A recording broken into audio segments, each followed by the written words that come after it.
하나님 말씀은 마가복음 16장 1절부터 20절까지 교독하겠습니다.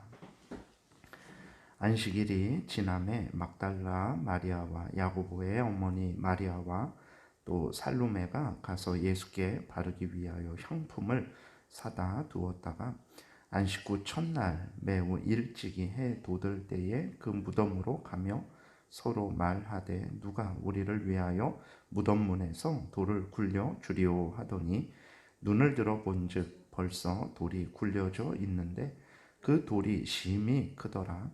무덤에 들어가서 흰옷을 입은 한 청년이 우편에 앉은 것을 보고 놀라매 청년이 이르되 놀라지 말라. 너희가 십자가에 못 박히신 나사렛 예수를 찾는구나. 그가 살아나셨고 여기 계시지 아니하니라. 보라, 그를 두었던 곳이라. 가서 그의 제자들과 베드로에게 이르기를 예수께서 너희보다 먼저 갈릴리로 가시나니 전에 너희에게 말씀하신 대로 너희가 거기서 배우리라 하라 하는지라. 여자들이 몹시 놀라 떨며 나와 무덤에서 도망하고 무서워하여 아무에게 아무 말도 하지 못하더라. 예수께서 안식 후 첫날 이른 아침에 살아나신 후 전에 7 귀신을 쫓아내어 주신 막달라 마리아에게 먼저 보이시니 마리아가 가서 예수와 함께 하던 사람들이 슬퍼하며 울고 있는 중에 이 일을 알림해 그들은 예수께서 살아나셨다는 것과 마리아에게 보이셨다는 것을 듣고도 믿지 아니하니라. 그 후에 그들 중 2 사람이 걸어서 시골로 갈 때에 예수께서 다른 모양으로 그들에게 나타나시니 2 사람이 가서 남은 제자들에게 알리었으되 역시 믿지 아니하니라. 그 후에 11 제자가 음식 먹을 때에 예수께서 그들에게 나타나사 그들의 믿음 없는 것과 마음이 완악한 것을 꾸짖으시니 이는 자기가 살아난 것을 본 자들의 말을 믿지 아니함일러라. 또 이르시되 너희는 온 천하에 다니며 만민에게 복음을 전파하라. 믿고 세례를 받는 사람은 구원을 얻을 것이요 믿지 않는 사람은 정죄를 받으리라. 믿는 자들에게는 이런 표적이 따르리니 곧 그들이 내 이름으로 귀신을 쫓아내며 새 방언을 말하며 뱀을 집어 올리며 무슨 독을 마실지라도 해를 받지 아니하며 병든 사람에게 손을 얹은즉 나으리라 하시더라. 주 예수께서 말씀을 마치신 후에 하늘로 올려지사 하나님 우편에 앉으시니라. 제자들이 나가 두루 전파할세 주께서 함께 역사하사 그 따르는 표적으로 말씀을 확실히 증언하시니라. 아멘. 기도드리겠습니다. 살아계신 하나님 감사합니다. 이 시간 하나님의 말씀을 전하고 듣습니다. 성령께서 역사하셔서 우리를 향한 하나님의 뜻을 잘 깨달아 알게 도와주옵시고 하나님의 말씀대로 잘 믿고 따르게 도우소서. 감사드리고 예수 그리스도의 이름으로 기도드렸습니다. 아멘. 이제 안식일이 지났습니다. 안식일이 지났는데 이때의 안식일은 오늘의 토요일입니다. 그러니까 하나님이 6일 동안 창조하시고 7일째 안식하셨다라고 이렇게 기록이 되어 있죠. 이 7일째 되는 날이 바로 토요일, 오늘날의 토요일입니다. 그러니까 예수 그리스도께서 금요일에 이제 십자가에 달려 죽으시고 그 다음에 무덤에 장사 지냈죠. 그래서 토요일이 지난 거예요. 토요일 안식일이 지나고 주의 첫째 날이 된 거예요. 주중에 첫째 날. 그러니까 7일 중에서 첫 번째 날, 오늘날의 주일입니다. 그래서 주일이 달력에 보게 되면 항상 첫 번째 있죠. 그래서 오늘날은 이렇게 주일을 일주일의 끝날로 생각을 하는데 그러지 않습니다. 주의 첫째 날이라는 것을 주중에 첫째 날이라는 것을 우리가 늘 생각을 해야 됩니다. 그래서 이제 주의 끝 토요일 안식일이 지나서 주의 첫째 날 이제 주일이 된 거예요. 이 세상적으로 말하면 이제 일요일이 된 것입니다. 이 첫째 날 이른 새벽에 예수님이 묻힌 무덤에 막달라 마리아, 야고보의 어머니 마리아, 또 살로메가 이제 그 무덤에 갔어요. 왜 이 여자들이 무덤에 갔습니까? 미리 사뒀던 향품을 예수님께 바르기 위해서 간 것입니다. 이들은 아직 예수님이 부활하신다라는 것을 생각하지 못하고 있었어요. 예수 그리스도께서 3일 만에 부활하실 것을 말씀을 하셨는데, 아직 예수 그리스도를 믿던 사도들도 그렇고 다른 제자들도 그렇고 예수님이 부활하실 것에 대한 소망을 가진 사람이 하나도 없었습니다. 그래서 이 여자들이 새벽에, 그러니까 주일 새벽, 오늘 새벽이죠. 오늘 새벽에 그렇게 무덤에 간 것은 예수님이 부활하셨음을 믿고 소망 중에 간 것이 아니라 예수님의 그 시체에 이제 향품을 바르기 위해서, 그 장례 절차를 행하기 위해서 무덤에 간 것입니다. 무덤에 도착하고 나니까 이제 그 무덤 문이 열려 있고 예수님이 계시지 않는 거죠. 거기 천사가 있는 것입니다. 그 천사를 통해서 예수 그리스도께서 부활하신 것을 이제 그때서야 들은 거예요.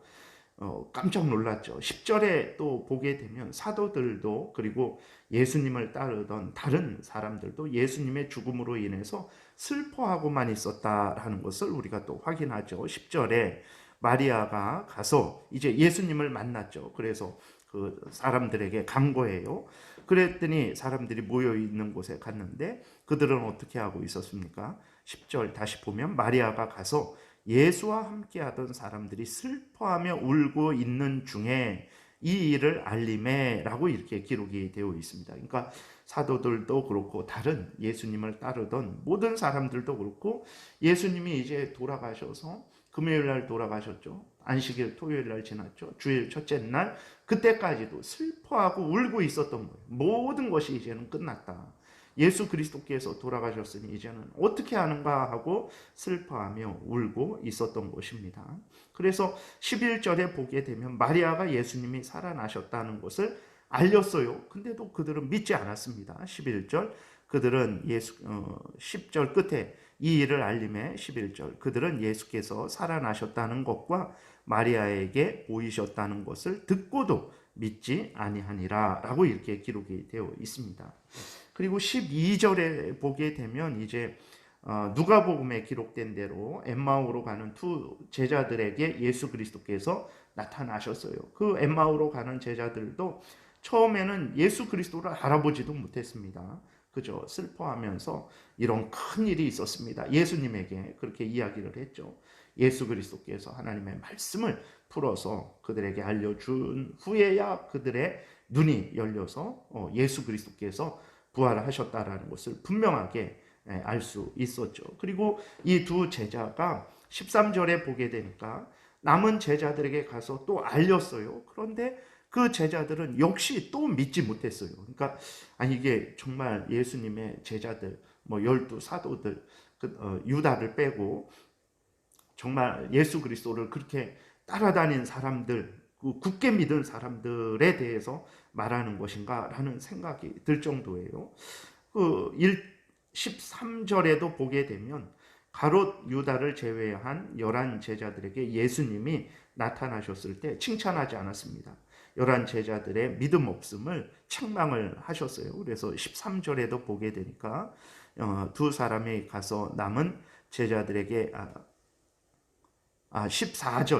14절에 보게 되니까 이제 그 후에 11 제자가 음식 먹을 때에 예수께서 그들에게 나타나사 그들의 믿음 없는 것과 마음이 완악한 것을 꾸짖으시니 이는 자기가 살아난 것을 본 자들의 말을 믿지 아니함일러라 라고 이렇게 기록이 되어 있는 것을 보게 됩니다. 1절부터 14절까지가 예수님이 분명히 말씀하신 대로 부활하셨는데 그 부활하셨다라는 그 소식을 듣고도 전혀 믿지 않는 자들에 대한 책망이 기록되어 있는 것을 우리는 보게 됩니다. 놀랍죠? 왜 예수님의 부활을 믿지 않은 것일까요? 여러분, 믿음이라는 것은 인간이 스스로의 힘으로 갖는 것이 아닙니다. 성령께서 그 사람의 마음 중심을 거듭나게 하시고 깨닫게 하시고 하나님의 말씀을 듣고 믿어지게 해야 되는 것입니다. 그래서 우리들이 예수 그리스도를 믿는 것은 정말 하나님의 크신 은혜라는 것을 우리가 항상 잊지 말아야 됩니다. 예수 그리스도를 처음 믿을 때만 성령의 도움이 필요하고 그 다음에는 성령의 도움이 필요하지 않냐? 절대 그렇지 않습니다. 로마서 7장에 보게 되면 예수 그리스도를 믿는 사람들의 그 상태에 대해서 바울이 자신을 통해서 이제 드러내고 있죠. 어떻습니까? 정말 그 선을 행하기를 원하지만 악을 또 좋아하고 악을 행하는 그러한 상태에 있는 것이 바로 그리스도인들입니다. 그렇기 때문에 그리스도인이라고 해서 방심하고 이제 예수를 믿었으니 뭐 다 모든 것이 만사형통할 것이다 라는 그러한 잘못된 생각을 해서는 안 됩니다. 정말 우리의 죄성이 우리를 지배하지 못하도록 우리는 더 조심하고 경계하고 정말 하나님의 은혜가 없이는 아무것도 할 수 없다는 것을 분명히 우리가 깨달아 알고 하나님을 더 의지하고 하나님의 은혜를 구해야 되는 것입니다. 하나님의 은혜가 있을 때야 믿음이 생기는 것입니다. 예수 그리스도께서 여러분들의 믿음을 위해서 기도해 주시기 때문에 여러분들의 믿음이 계속해서 유지되는 것입니다. 성령께서 요한복음 14장 16장에서 말씀하신 대로 예수 그리스도의 말씀을 생각나게 하시고 깨닫게 하시고 가르쳐 주시고 믿게 하시고 순종하게 하시기 때문에 우리가 이렇게 믿음이 유지되는 것입니다. 그래서 정말 여러분 부활이 믿어지십니까? 그건 하나님의 놀라운 은혜의 역사예요. 그러면 정말 이것이 하나님의 은혜로 이렇게 된다는 것을 기억하고 여러분들이 하나님을 더 의지하시고 더 하나님의 은혜를 구하시고 더 하나님을 가까이 하는 그러한 신앙생활 열심히 하시기 바랍니다.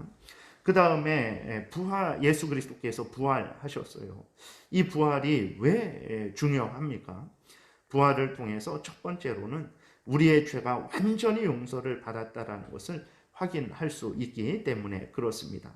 즉 예수 그리스도가 우리 죄를 지시고 우리를 대신해서 십자가에서 죽으셨어요. 죽으신 예수 그리스도를 하나님이 살리셨습니다. 이것은 예수 그리스도가 하나님이 요구하시는 모든 요구, 즉 우리를 대신해서 우리의 모든 죄에 대한 죄값을 치르시고 우리를 대신해서 예수 그리스도께서 하나님의 법에 완전히 순종하셨다라는 것을 증거하는 거예요. 즉 만약에 예수 그리스도께서 하나님이 요구하시는 것을 완전히 성취하시지 못하셨다면 하나님이 예수 그리스도를 살리지 않으셨을 거예요. 그럴 일이 절대로 없겠지만 그러니까 만약에 하나라도 예수 그리스도께서 우리의 죄를 온전히 담당하지 않으셨다. 하나님이 요구하시는 그 모든 요구를 온전히 담당하지 않으셨다면 예수 그리스도의 부활은 없었을 것입니다. 예수 그리스도께서 하나님에 의해서 다시 예수님이 또 전능하신 능력으로 스스로 살아나신 것이고 또 하나님께서 또 예수 그리스도를 살리신 것이고 또 예수 그리스도께서 살아나실 때 성령의 능력으로 살아나신 것이죠. 그래서 삼위일체 하나님의 부활도 역사라는 것을 우리가 늘 잊지 말아야 되는 거예요. 그래서 예수 그리스도께서 하나님이 요구하신 모든 것들을 완전하게 다 이제 이루셨기 때문에 예수 그리스도께서 십자가에서 죽으실 때 다 이루었다라고 그렇게 말씀하신 대로 온전히 다 성취하셨기 때문에 예수 그리스도께서 부활하신 것이라는 것을 우리가 기억해야 되는 것입니다. 그래서 예수님의 부활은 우리의 죄가 완전히 다 하나님 앞에 용서받은 것이다 라는 것을 확인해 주는 것이고, 두 번째로는 예수님은 죽음을 이기신 분이시라는 것을 우리에게 드러내시는 거죠. 하나님은 예수님을 죽음에서 건지시는 전능하신 분으로 드러나셨어요. 그리고 예수 그리스도는 죽음을 이기시고 승리하신 분으로 드러났습니다. 이 모든 일들은 성령의 능력에 의해서 되어진 것으로 이제 드러났습니다. 그래서 부활은 삼위일체 하나님이 전능하신 분임을 드러내셔서 우리로 하여금 그 무엇도 두려워하지 말고 또 죽음에서 다시 살아나지도 못하는 헛된 것들을 의지하지 말고 오직 전지전능하신 삼위일체 하나님만 의지하게 하시려는 것이라는 것을 우리가 분명히 기억해야 되겠습니다. 그리고 세 번째로 예수 그리스도의 부활은 우리의 머리 대신 예수 그리스도처럼 몸된 우리도 부활할 것을 하나님이 굳게 약속해 주시는 것이라는 것을 우리가 기억하고 부활을 보면서 우리가 기뻐하고 즐거워해야 되는 것입니다.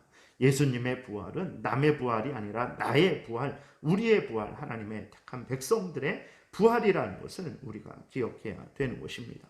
그리고 예수 그리스도의 부활은 그건 영광의 부활이죠. 다시는 죽지 않고 썩지 않고 약하지 않고 강한 하나님, 강한 몸으로 하나님과 함께 천국에서 영원히 살아갈 수 있는 영광의 몸으로의 부활이라는 것을 우리가 기억하고, 예수 그리스도와 같이 우리도 부활할 것을 분명하게 믿고 소망을 가지고 우리가 삶을 살아가야 되는 것이죠. 예수님이 부활하신 주일날 우리는 성부, 성자, 성령 삼위일체 하나님의 은혜와 영광과 전능하심을 깊이 생각하고, 우리의 죄를 완전히 용서하시고 또 우리로 예수님처럼 부활하실 것을 약속하신 하나님의 은혜를 깊이 생각하며 감사하고 감사하는 그러한 신앙생활을 해야 될 것입니다. 기도드리겠습니다. 살아계신 하나님, 감사합니다. 믿음 없는 우리들을 위해서 끝까지 참아주시고, 하나님 또 깨닫게 하여 주시고, 또 하나님 꾸짖지 아니하시고 하나님께서 크신 은혜로 믿음을 더하셔서 우리로 하여금 예수 그리스도로 말미암아 우리의 죄가 용서되었다라는 것을 분명히 깨달아 알게 하시고, 또 하나님이야말로 전지전능하신 분이라는 것을, 우리 구주 예수 그리스도야말로 전지전능하신 우리의 구주라는 것을, 성령이야말로 정말 우리로 하여금 예수 그리스도를 생각나게 하고 가르쳐 주시며 깨닫게 하시고 또 인도하시는 분이라는 것을 증거하여 주시고, 그리고 또 우리도 예수 그리스도처럼 부활할 것임을 분명하게 믿고 소망하게 하시니 감사를 드립니다. 살아계신 하나님, 우리의 구주는 오직 살아계신 하나님밖에 없다라는 것을 잊지 말고 항상 하나님을 의지하고 경외하게 도우소서. 예수 그리스도의 부활이 나의 부활이라는 것을 하나님 우리가 분명히 믿고, 이 땅에서 힘들고 어렵지만 하나님 우리가 소망 중에 믿음 중에 살아가게 도우소서. 예수님 이름으로 기도드렸습니다. 아멘.